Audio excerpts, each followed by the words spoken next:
प्रदेश में 2022 विधानसभा चुनाव की तैयारियां राजनीतिक दलों ने भले ही शुरू कर दिया है, लेकिन जुबानी हमला भी रफ्तार पकड़ते दिख रहा है। स्वच्छ भारत अभियान के तहत जहां जिले में कार्यक्रम का आयोजन हुआ, वहीं संसदीय कार्य मंत्री व सदर विधायक आनंद स्वरूप शुक्ल ने कहा कि दक्षिण एशिया सहित भारत को मदरसों के माध्यम से आतंकियों का हब बनाने की कोशिश हो रही है। मदरसों में आतंक की शिक्षा दी जाती है। अगर सही शिक्षा दी जाए तो सरकार जरूर मदद करेगी।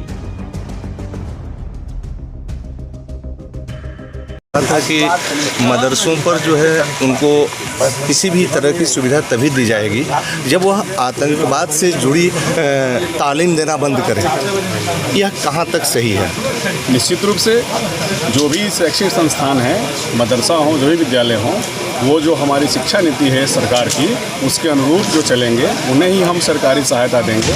जो आतंकवाद की शिक्षा देंगे, जो देश विरोध की मानसिकता बनाने की कोशिश करेंगे, उनको हम किसी प्रकार की सहायता नहीं देंगे और कोशिश करेंगे कि ऐसे संस्थान पूरी तरीके से बंद हो। सर, ये कब से मदरसे चल रहे हैं और लगभग कितने लोग अब तक आतंकवाद की पाठ पढ़ चुके होंगे?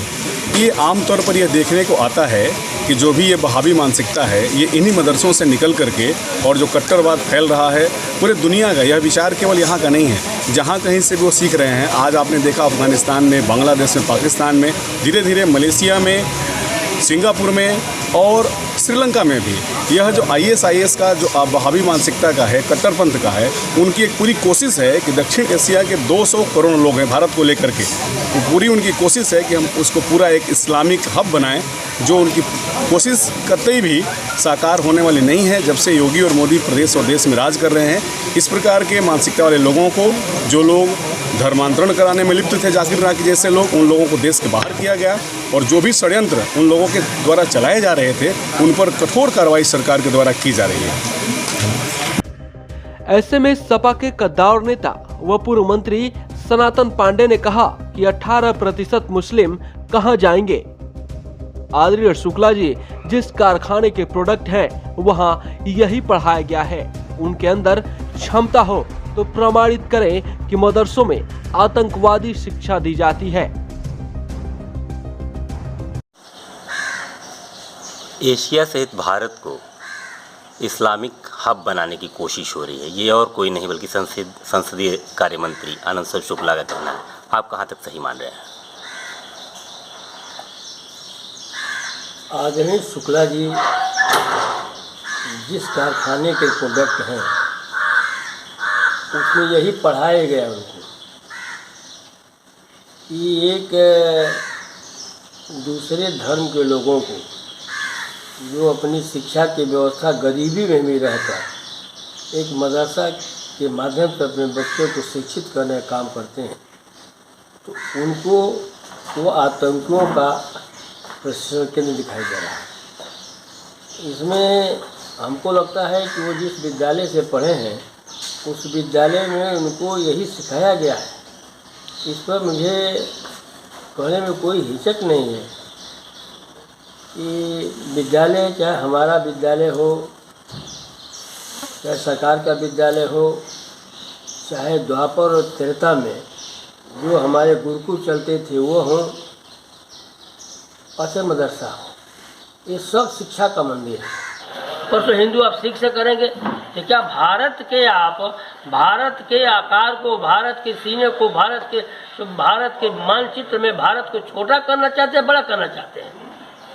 मैं तो कहता हूँ आपका, जिन्होंने कहा है कि आतंकियों का जो प्रशिक्षण केंद्र है, अब उनके पास क्षमता हो तो उसको साबित करें कि भारत मदरसे जो है आतंकवादियों का प्रशिक्षण केंद्र है, नहीं तो मेरे पास इस्तीफा दें। वो उनको मुसलमान इतना ही खराब दिखाई दे रहा है,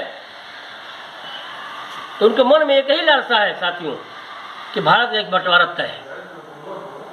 अगर आतंकवादियों का प्रशिक्षण केंद्र है, तो प्रशिक्षण केंद्र में पढ़ने वाले उन मुसलमान के ही बच्चे होते हैं, जिनकी आबादी आपके पास 18% है। तो प्रशिक्षण केंद्र के जिम्मेदार है तो मुसलमान भी पढ़ने के जिम्मेदार है। मुसलमान भी अपने बच्चों को उस आतंकवाद के फैक्ट्री में भेजना चाहते हैं, तो क्यों आप आतंकवाद को समाप्त करने के लिए समूल जो मुसलमानों को हिंदुस्तान से बाहर क्यों नहीं कर देना चाहते हैं? वहीं बसपा के सेक्टर प्रभारी आजमगढ़ संतोष राम ने कहा कि भाजपा मुद्दा विहीन है। 2022 के चुनाव को देखते हुए हिंदू मुसलमान का नारा देकर जनता का ध्यान भटकाने का प्रयास कर रही है। आएगा तो इन लोगों के पास कोई मुद्दा ही नहीं है। महंगाई पे बात करेंगे तो इन लोगों की इनकी बोलती बंद हो जाएगी। भ्रष्टाचार पे बात करेंगे तो इनकी बोलती बंद हो जाएगी। कानून की बात करेंगे तो इनकी बोलती बंद हो जाएगी। इसलिए जब चुनाव आता है तो इनके मंत्री बेतुका बयान देते रहते हैं और मीडिया में और सुर्खियों में बने रहने के लिए ये जब चुनाव आता है तो ये इन लोगों का ऐसे ही बड़ा बोल होता है। केवल इस प्रदेश में जब चुनाव है 2022 में चुनाव है, इन सबको पता है कि अब हमारी सरकार नहीं बनने वाली है, हमारी यहाँ से विदाई है, जनता हमसे परेशान हो चुकी है। इसलिए यहाँ के विधानसभा चुनाव में जुबानी जंग तो जायज है। अब देखने वाली बात यह है कि इस जुबानी जंग में कौन पास होगा और कौन फेल। यूपी 60 न्यूज के लिए बलिया से मनोज राय की रिपोर्ट।